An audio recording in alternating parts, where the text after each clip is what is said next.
David R. Guttery is the Chief Executive Officer of Keystone Financial Group in Trussville, Alabama. David Guttery and Seth Edgil are financial advisors who represent Emeritus Investment Company, LLC, and Emeritus Advisory Services. Please stay tuned through the end of the video for additional important disclosure information.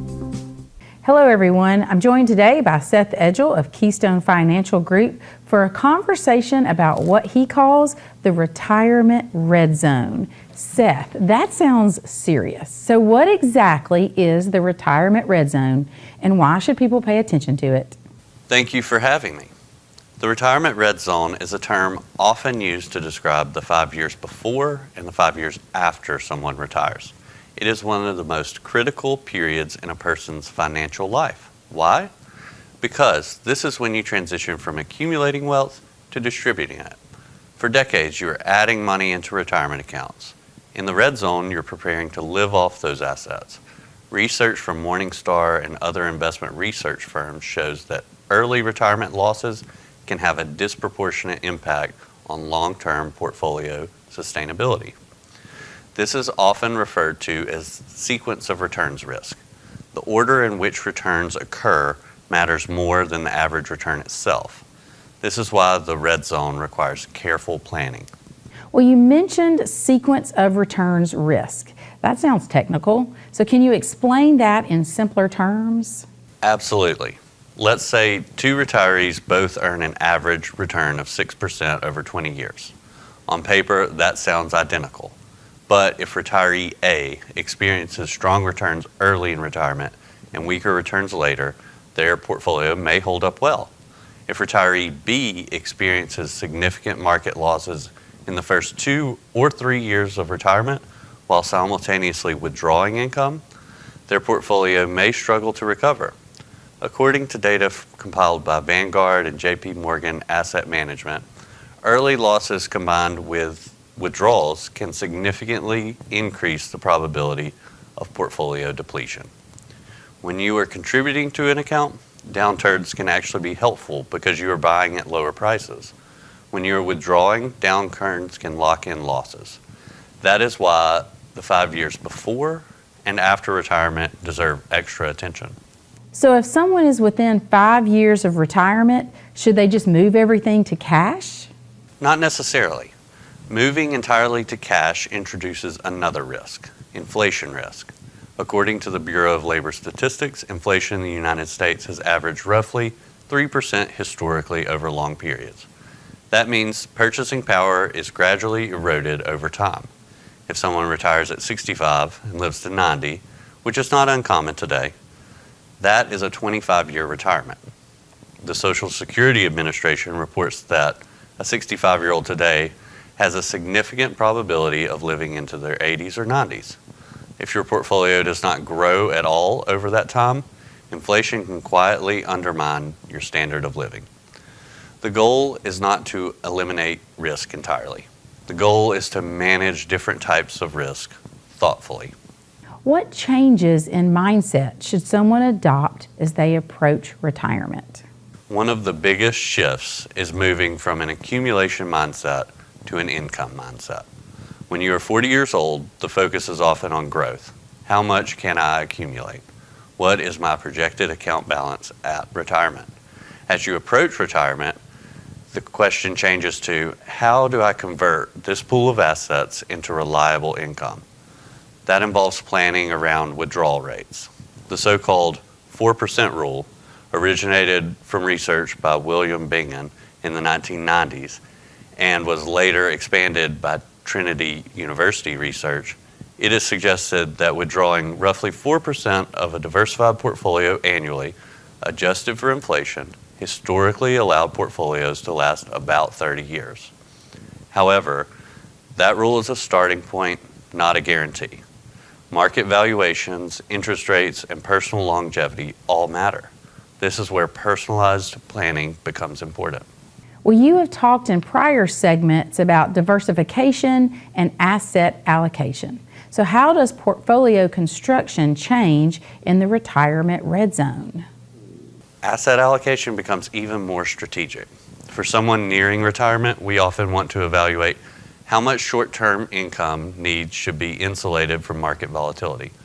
Some planners use a bucket approach. For example, short-term bucket, 1 to 3 years of income needs in more stable investments. The intermediate bucket, moderate risk assets. The long-term bucket, growth-oriented assets for inflation protection. Other planners prefer a total return approach, where the portfolio remains diversified but withdrawals are taken systematically. There is not one universally correct method. What matters is understanding how volatility affects withdrawals and aligning the strategy with the client's comfort level and income needs. We also review rebalancing. After a strong equity year, portfolios can drift towards higher risk than originally intended. Rebalancing helps realign risk exposure. Well, let's talk about Social Security. How does that factor into this red zone planning? Social Security is one of the most important retirement income sources for many Americans. According to the Social Security Administration, for many retirees, Social Security represents a significant percentage of total retirement income. Delaying benefits increases the benefit amount by approximately 8% per year between full retirement age and age 70.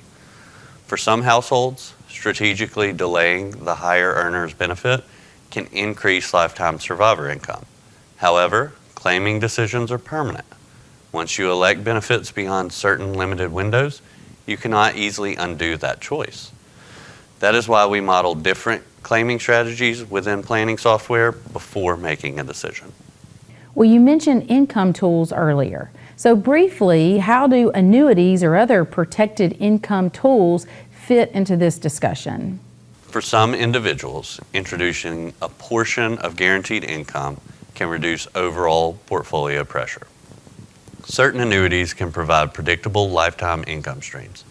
This can allow the remaining portfolio assets to remain invested with a longer-term growth perspective.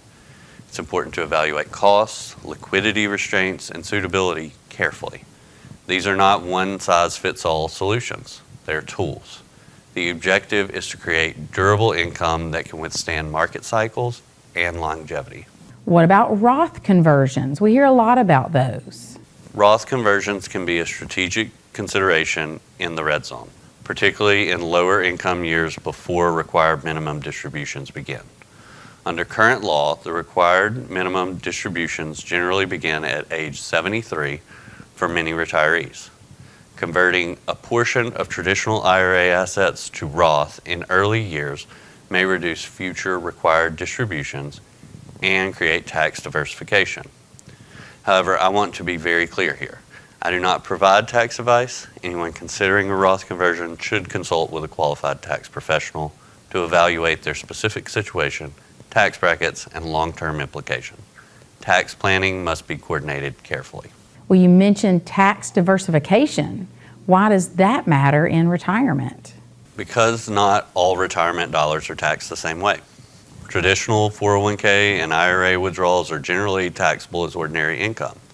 Roth IRA withdrawals, if qualified, are generally tax-free. Brokerage accounts may receive capital gains treatment. Having flexibility across different types of accounts can allow retirees to manage taxable income more efficiently year to year. Again, this is not tax advice. It is about understanding how different account structures interact and planning accordingly with the appropriate professionals. What are some common mistakes you see people make in the retirement red zone? There are a few that stand out.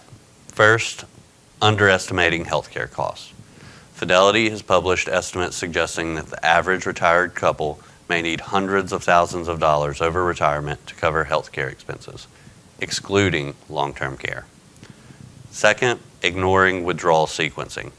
Pulling from the wrong account at the wrong time can create unnecessary tax drag or accelerate portfolio stress.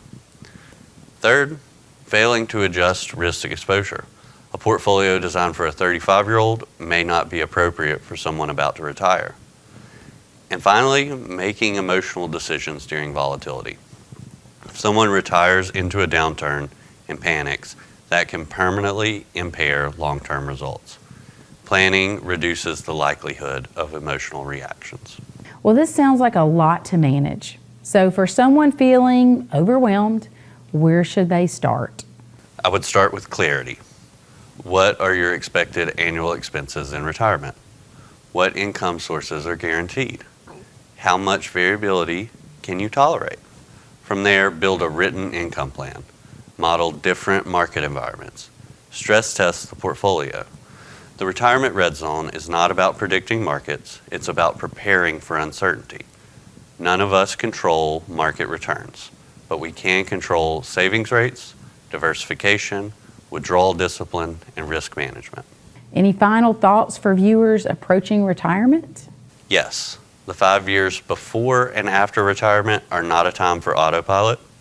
This is when thoughtful coordination between investments, Social Security, income tools, tax planning professionals, and risk management matters most. With proper planning, the red zone does not have to be a period of anxiety. It can be a period of clarity and confidence. The goal is not to eliminate risk entirely. It is to build a resilient strategy that allows you to retire with dignity and sustainability. Well, Seth, as always, thank you so much for this information. And for additional information, Seth may be reached through the means listed on the following screen. For the Trustful Tribune, I'm Brannon Dawkins. David Guttery and Seth Edgil independently offer securities and investment advisory services through Emeritus Investment Company, LLC, member FINRA, SIPC, and Emeritus Advisory Services. Information provided in today's segments is gathered from sources believed to be reliable. However, its accuracy cannot be guaranteed and should not be interpreted as tax or legal advice. Any performance stated is past performance and is not indicative of future results.